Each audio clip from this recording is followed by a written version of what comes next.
السلام عليكم، مرحبا بكم مرة أخرى في قناتكم أسرار الجمال بيوتي سيكريت. مرحبا بكم في فيديو جديد. كنتمنى هذا الفيديو يلقاكم في أحسن الأحوال يا ربي. رمضان مبارك سعيد، دخل عليكم بالصحة والسلامة والعافية يا ربي، وتقبل الله صيامكم وقيامكم.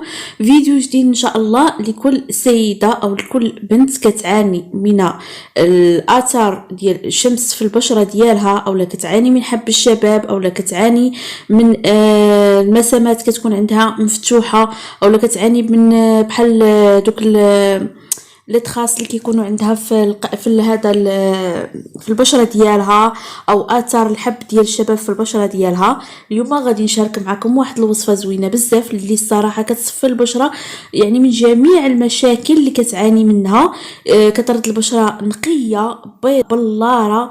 صراحه هاد الوصفه زوينه بزاف، ماسك زوين بزاف، ما فيها باس نديروه 2 المرات في الاسبوع واخا شهر رمضان. يعني ما فيها باس اننا نعتنوا بالبشره ديالنا، نوجدوها العيد الفطر الله يدخلوا علينا حتى هو ويلحقنا به لا فاقدين ولا مفقودين.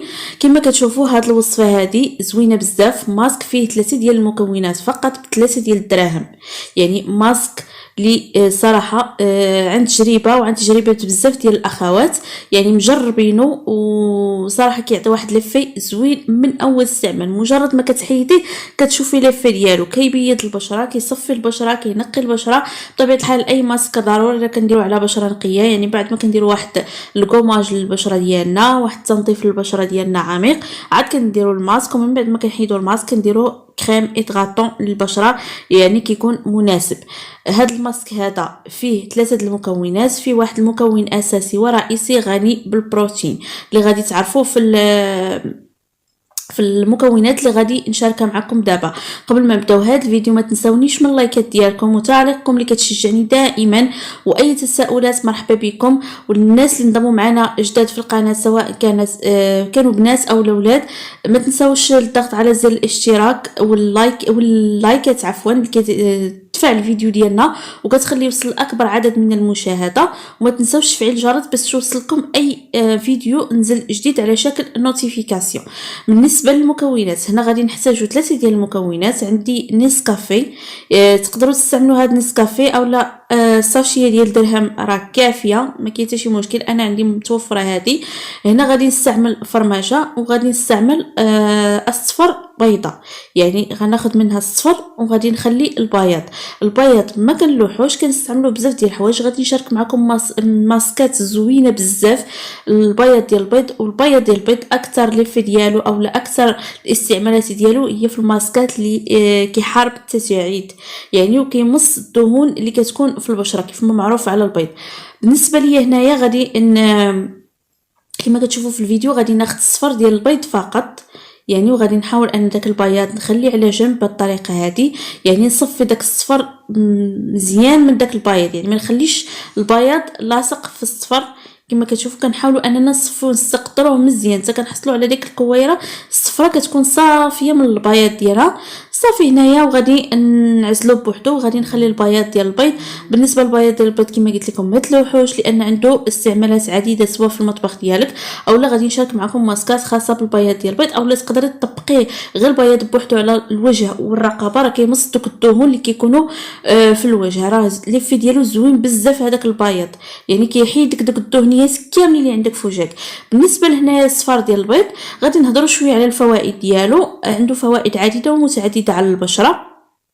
اول حاجه امتصاص الدهون اللي كتكون عندنا، الدهون الزائده اللي كتكون عندنا في البشره، يعني اللي كتسبب لنا النقط السوداء او الرؤوس السوداء كما كتعرفوا. كيحارب حب الشباب، يعني البنات اللي كتعاني من حب الشباب في الوجه ديالها، او حتى الدراري اللي كيعانيو من حب الشباب في الوجه ديالهم، يعني الاصفر البيض عفوا كيساعد على محاربه حب الشباب، وكذلك دوك الاثار الجانبيه اللي كيخليها حب الشباب، وكيساعد على غلق المسامات. دوك الناس اللي كيكون عندهم مسامات مفتوحين في البشره، يعني بزاف ديال الوظائف لا تحصد ولا تعد ولا تحصى ديال البيض. كفايه انه كيكون غني بالبروتين، ولكن البروتين الاساسي ما كنلقاوش في الصفر، كنلقاوه في البياض اللي هو بروتين الالبومين كيف ما هو معروف، كنلقاوه في البياض ديال البيض. داكشي باش ملي كنطبقوا البيض ديالنا البياض ديال ديال البيض على البشره دغيا كيتشربها البشره ديالنا، خصوصا كانت بشره نقيه، باش كيبين لك دوك الدهون بان راه امتص لك دوك الدهون اللي كيكونوا عندك في البشره. صافي هنايا من بعد ما حطيت داك الصفر ديال البيض، ضفت عليه معلقه صغيره ديال نسكافيه. كنستمر في الخلط بهذه الطريقه هذه جيدا، لان عندي هذا النسكافيه جولد شويه كتكون صعيبه في الاذابه. غير غادي نبقى نستمر في الخلط مزيان، غادي تذوب ليا دغيا يعني ما كاين حتى شي اشكال ولا ما كاين حتى شي فرق ما بينها وبين النسكافيه العاديه. وكيف ما قلت لكم تقدروا تستعملوا غير ساشيه ديال درهم كافيه يعني هذا الماسك هذا. كما كتشوفوا انا بقيت كنحركها مزيان مع داك الاصفر البيض حتى حصلت على خلط كريمي بهذه الطريقه هذه. صافي هنايا غادي نضيف ديك الفرماجه او الجبن بهذا الشكل هذا. بالنسبه للجبن اللي غادي تخلطوا ضروري خاصني فرشيطه اللي غادي تساعدني باش نمعك ديك الفرماجه كامله بهذه الطريقه هذه. وكنستمروا في الخلط جيدا لان صعيب شويه انك تذوبيه في الفرماج في الخليط ديال البيض هذا، ولكن مع التحرك راه دغيا كيذوب. غتستمر غير في التحرك بشويه بشويه صافي دغيا كينسجم مع الخليط. صافي الصراحه هاد الوصفه زوينه بزاف، كتستعملوها 2 مرات في السيمانه. في الليل يعني ملي كتبغيو تنعسوا صافي كتنظفوا البشره ديالكم، كتنقيوها، كديروا ان كوماج للبشره ديالكم. من بعد ما كتديروا الكوماج كتطبقوها بهذه الطريقه هذه كما كتشوفوا، كتطبقوها على الوجه ديالكم كامل. ومن الافضل انكم ملي تطبقوا على الوجه ديالكم ما تتكلموا ما حتى شي حاجه، لان هي كتمتصها البشره يعني كيبس على الوجه ديالنا، كيبس على الوجه. انا هنا غادي نطبقها على يديا، ولكن راه البشره ديال اليد ماشي هي البشره ديال الوجه، يعني الوجه كيمتص لان كيكون غني بالدهون، على عكس اليد انا ما يبسطش ليا بزاف. انا غير باش نوريكم الطريقه كيفاش غادي تدهنوها على وجهكم. يعني ضروري اننا كنقوموا كندهنوها على وجهنا بهذه الطريقه هذه صافي، وكنخليوها حتى كتيبس لنا على الوجه.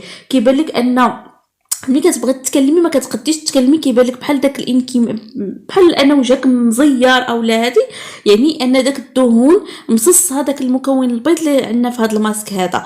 انا هنايا طبقت على اليد ديالي، ولكن ما يبسطش ليا بزاف بحكم ان اليد ما كتكونش فيهم شي نسبه دهون في المقارنه بالوجه. صافي كتخليوها من 5 دقائق حتى ل 10 دقائق حتى كيشربها الجسم الوجه ديالك على حسب نسبه الدهون اللي كتكون عندك في الوجه. صافي الصراحه من بعد كتبقاي ما كتغسلاش بالماء نيشان، كتبقاي تفركي بحال هكا وانت كتفركي وهي كتقشر، انت كتفركي وهي كتقشر.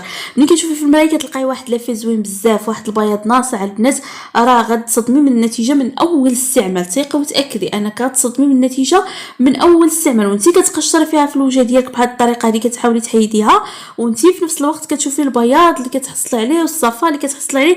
ومع الاستمراريه راه كتصفي الوجه وكتنقي الوجه ديال بصح، يعني كتصفيه من الحبوب، كتصفيه من جميع الشوائب اللي تخاص من جميع الشوائب اللي كيكونوا فيه.